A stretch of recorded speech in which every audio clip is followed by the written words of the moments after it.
अगर आपको जीतना है तो मन से भय को निकालना होगा। जिस कार्य को आप करते हैं उस कार्य को करने के लिए अपने अंदर के डर को निकालो और डेयर भरो, क्योंकि यह दोनों ऐसी चीज़ है कि भय निकल कर और डेयर अपने अंदर ला दो तो कोई भी अचीवमेंट या कोई भी जीत हासिल कर सकते हो। हम सुन रहे हैं आज एक कहानी, his first flight. His first flight एक सीगल की स्टोरी है, अर्थात एक छोटा सा समुद्री पक्षी रहता है जिसके पास बहुत ही भय है। कह सकते हैं कि वह भय के कारण ही उड़ नहीं पा रहा है, जबकि उसके छोटे भाई बहन वह पहले ही फ्लाइट कर चुके हैं, अर्थात पहले ही उड़ चुके हैं। यद्यपि उनके पास पंख भी जो है ना वह छोटे छोटे हैं, फिर भी उनके अंदर डेयर है और वह उड़ान भर चुके। लेकिन सीगल अभी तक उड़ान नहीं भर पाया है। सिर्फ वह डरता है कि उसके पंख कभी उसका सपोर्ट नहीं करेंगे और यही भय उसको उड़ने से रोकता है। तो देखते हैं कि वह भय कैसे दूर होता है। एक दिन की बात है कि सीगल देखा कि उसके भाई बहन वह समुद्र के ऊपर लंबी लंबी उड़ान भर रहे हैं और वह चट्टान पे चुपचाप बैठकर उन्हें देख रहा था, जबकि उसके दूसरे तरफ एक और भी चट्टान था और वहाँ पे उसके पेरेंट्स, इट मीन्स मम्मी और पापा, वहाँ से इसको भी उड़ने के लिए प्रेरित कर रहे थे। लेकिन ये डर के मारे उड़ने का साहस नहीं कर रहा था।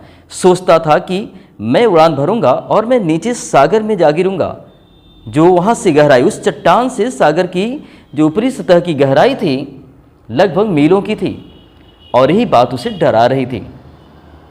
हुआ क्या कि वह डर के मारे फिर पीछे गया और जहाँ होल था उस चट्टान में जा कर के छिप गया और वहीं सोचने लगा कि एक दिन पहले किस प्रकार से उसके भाई बहन उड़ान भर रहे थे और उसका भाई किस प्रकार से हैरिंग नामक मछली को पकड़ा और निगल गया। यह दृश्य उसके लिए बहुत ही मनमोहक था, लेकिन भय के कारण वह खुद नहीं कर सकता था।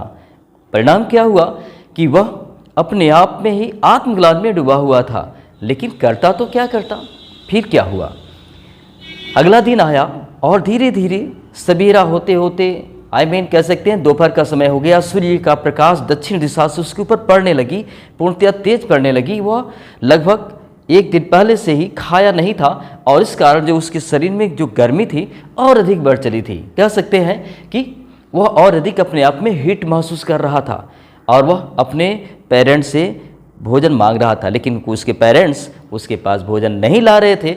ऐसा इसलिए क्योंकि उसका उपहास कर रहे थे कि अगर तुम उड़ान नहीं भर सकते तो तुम्हें भोजन नहीं दिया जाएगा, उसे भूखों वहीं पर छोड़ दिया जाएगा। वह कुछ पल तक जाकर के उस चट्टान के किनारे अपने एक पैर पे खड़ा होकर के अपने सिर को पंख से ढक करके सोने का प्रयास किया, बट उसे नींद कहाँ आनी है क्योंकि वह भूखा था। फिर क्या था, वो सोने का बहाना किया, लेकिन उसके पेरेंट्स समझते थे कि उसको नींद नहीं आ रही है, वो सिर्फ एक्टिंग कर रहा है।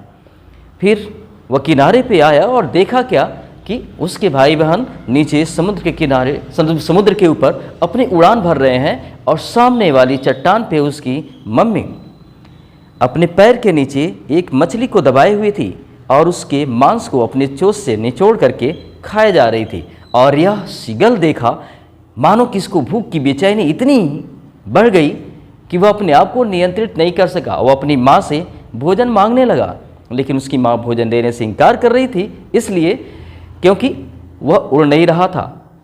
उसके पिता उस वक्त अपने पंखों को साफ कर रहे थे और फिर क्या, उसकी माँ को थोड़ी सी दया आ गई।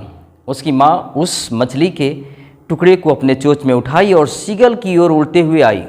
उस चट्टान से उस समुद्र को पार करते हुए सीगल के पास उड़ते हुए आई और सीगल जैसे ही देखा यह एक्साइटेड हो गया, हैप्पी हो गया, अपने पैर को उस चट्टान पे पटकने लगा खुशी के मारे कि अब तो मेरे पास भोजन आ रहा है। लेकिन उसकी माँ उसके पास जैसे आई एकाएक रुक गई और ये सोचने लगा कि मेरी माँ मेरे पास क्यों नहीं आ रही है। फिर देखा क्या कि उसकी चोंच, उस मछली के चोंच, उसकी चोंच उसकी माँ की चोंच जिसमें मछली थी वो थोड़ी सी दूरी पे थी।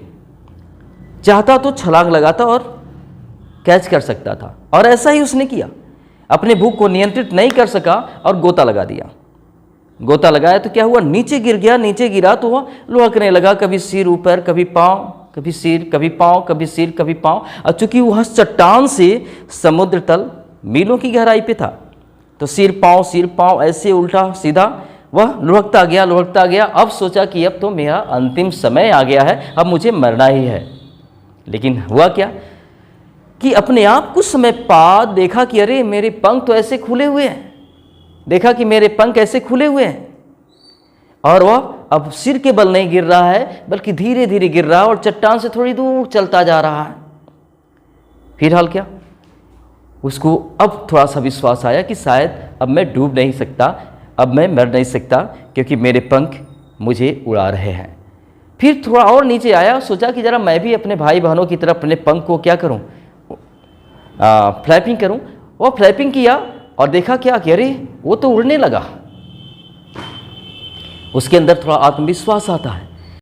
सीगल के पेरेंट्स, ब्रदर सिस्टर चारों तरफ से उसको कवर करते हैं, यानी कि वह डूबने न पाए। हुआ क्या, धीरे धीरे वह नीचे आता है, और वह सोचता है कि मैं उस समुद्र तल पे, हरे समुद्र तल पे अपना पाँव रखूँगा, चट्टान की तरह ही बिल्कुल स्थिर हो जाऊँगा। लेकिन जैसे पाँव रखा, पाँव उसका डूब गया पानी में। वो तो पल भर के लिए डर गया कि अरे वो तो डूबने जा रहा है। फिर उसका पेट भी डूब गया, लेकिन उसके पंख जो थे फैले हुए थे। अब वह पानी पर वहीं तक तैरता रहा, उसके बाद नहीं डूबा। उसके पेरेंट्स उसको एक्साइटेड किए, अपने पास बुलाए, लेकिन पंखों को फड़फड़ाया, लेकिन इतना थक गया था कि अब वह उठ नहीं सकता था। लेकिन जो भी हो, उसके पेरेंट्स चारों तरफ से उसको कवर करने लगे, उसके ब्रदर सिस्टर भी कवर करने लगे, और वहाँ पे डॉग फिश के टुकड़े को अपने अपने चोंच से उसके चोंच में आफर करने लगे, उसकी तारीफ करने लगे, और ये कहने लगे कि देखो तुमने साहस किया और उड़ना सीख गया।